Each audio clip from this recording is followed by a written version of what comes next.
the young and the restless spoilers shock. Oh my God, besties, welcome back to the channel. Today is a beautiful day, but honestly, time is a complete illusion right now because my brain is entirely fried from what we just witnessed. Grab your emotional support water bottles, sit down, and prepare yourselves because we are diving straight into the absolute madness of Genoa City today. You guys, I am deceased. Stop what you are doing. I am literally shaking. Wait, we need to talk about this now. I am filming this while I'm literally running errands. I'm pacing around my kitchen, clutching my chest because my soul has actually left my body. Send help. The stakes are astronomical right now, and I am personally victimized by the writers of this show. Bestie, be for real right now, because the tea I am about to spill is going to fundamentally alter your brain chemistry. We all thought we knew what was happening with Jack Abbott, Diane Jenkins, and that absolute menace, Patty Williams, but we were so wrong. I am hyperventilating. I legit had to yeet my phone across the room when the truth dropped. I was mid-skincare and smeared charcoal mask all over the rug, and I don't even care because the cinematic mayhem we are currently witnessing is a high-octane psychological masterpiece. Let's just start with Jack Abbott, who is officially on my do not perceive list. I am so done with this man. He is running around Genoa City like a completely unhinged, headless chicken, screaming at the sky and blaming Patty Williams for Diane's disappearance. Jack is genuinely out here hyperventilating, convinced that Patty has done something diabolical to his precious wife. Which, okay, valid. Because Patty has a history, did I say that yet? My brain is mush moving on, but Jack is so utterly blind to the actual reality of the situation. He's spiraling, he's panicking, and he's basically projecting all his guilt because he knows he recklessly manipulated Patty in the first place to get back at Victor Newman. Jack is straight up projecting his own toxic choices, and while he's playing detective in the entirely wrong direction, the real horror show is happening right under his perfectly moisturized nose. Wait, backtrack for a second, I missed a step. We have to talk about Patty.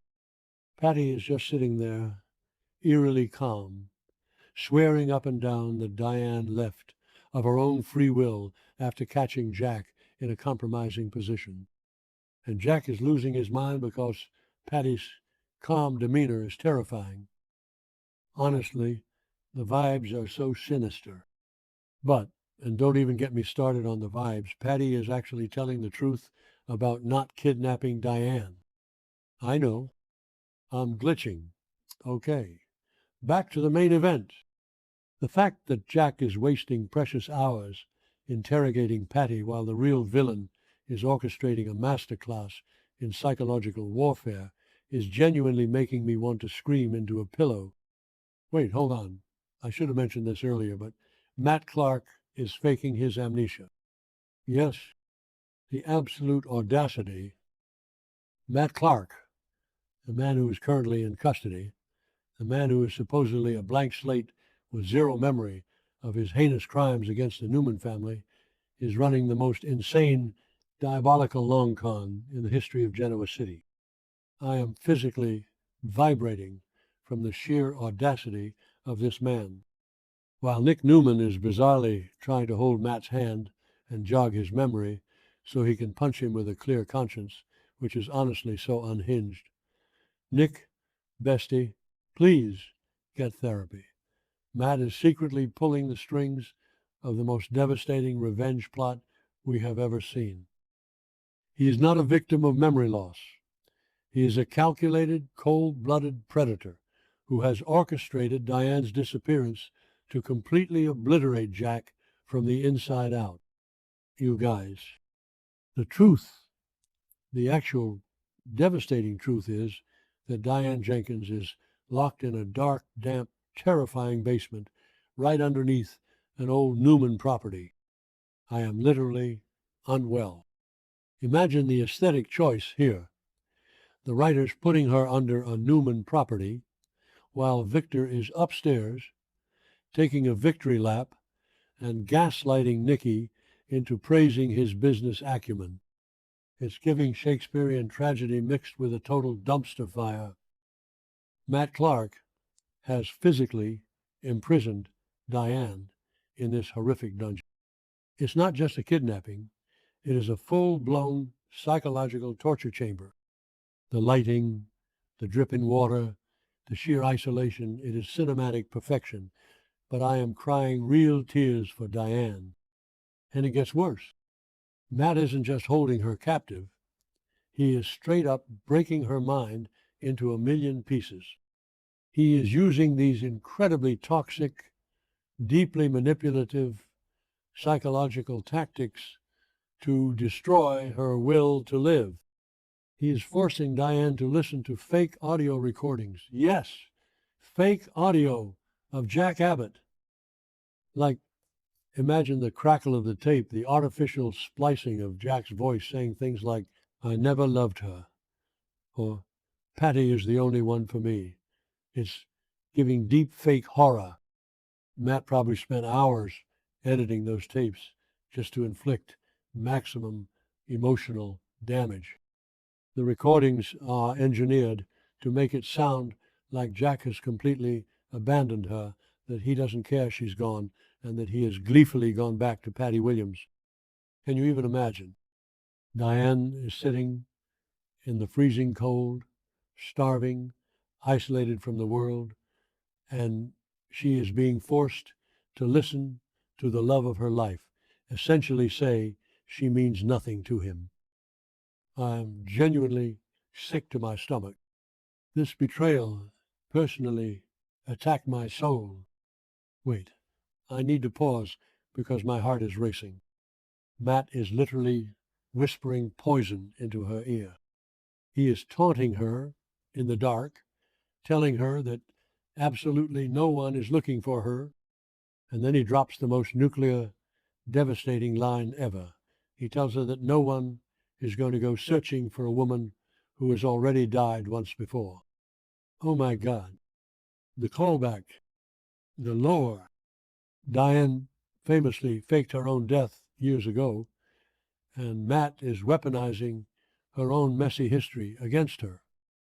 He is basically telling her that Genoa City already mourned her once, and they are used to her being gone, and they will just assume she pulled another disappearing act.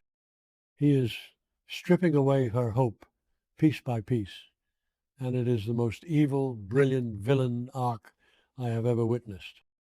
Diane is breaking down. We are watching this incredibly strong, manipulative, resilient woman completely crumble into dust. She is being starved, she is freezing, and her reality is completely distorted by Matt's fake audio and relentless taunting. I literally cannot handle the gravity of these events. I am sitting here clutching my chest, watching Diane lose her grip on reality, while Jack is out there yelling at Patty. The dramatic irony is so thick you could cut it with a chainsaw. I want to jump through the screen, shake Jack by the shoulders, and scream, "She is in the Newman basement, you absolute fool." And let's just veer off into a completely random tangent for a second. Can we talk about the Newmans? Like, I swear I could hear a weird background noise in that scene. Was it a rat? A leaky pipe? The aesthetic of that basement is giving major abandoned horror movie set, and I am genuinely obsessed, but also repulsed. But seriously, Victor is currently manipulating Nicky, demanding she bow down and praise him for not trading his precious company for Nick's life, because Nick survived and Matt is supposedly neutralized. Victor is so smug, so arrogant, sipping his scotch and acting like he is the master of the universe. Meanwhile, there is literally a torture dungeon operating underneath one of his old properties. The absolute sheer embarrassment for Victor Newman when he finds out that Matt Clark used a Newman estate to run a black site prison for Jack Abbott's wife. I am cackling, but I am also terrified. Did I say that yet? Uh, my brain is buffering again.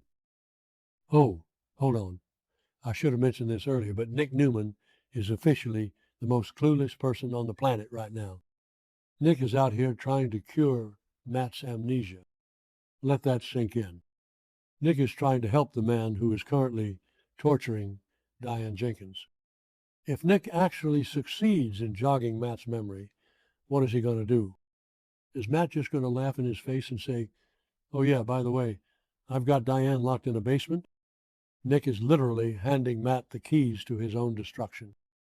It's like watching a train crash in slow motion, but the train is made of Nick's terrible decisions and Matt's sociopathic genius. The sheer level of chaos that is about to erupt when the truth comes out is going to be biblical. I am physically vibrating just thinking about the fallout. I'm calling it right now besties. The villain arc is about to go nuclear, manifesting a total dumpster fire by the next update. When Jack finally realizes that he wasted all this time blaming Patty while Diane was rotting in a Newman basement, he is going to lose his actual mind. The Abbott-Newman war is going to reignite with the fire of 1,000 suns. Jack is going to blame Victor for the property. He's going to blame Patty for the distraction. And Matt Clark is going to sit back and watch the entire city burn to the ground. I am so unwell. This situation is now my entire personality, and I am not okay. I genuinely need to go lie down. I need an ice roller for my face because I have been screaming for 10 minutes straight. If you guys aren't as invested in this as I am, we cannot be friends. Leave your unhinged theories in the comments below because I need to know. I am not spiraling alone. Send help, send snacks, and pray for Diane Jenkins because our girl is fighting for her life in the dampest, darkest aesthetic nightmare of all time.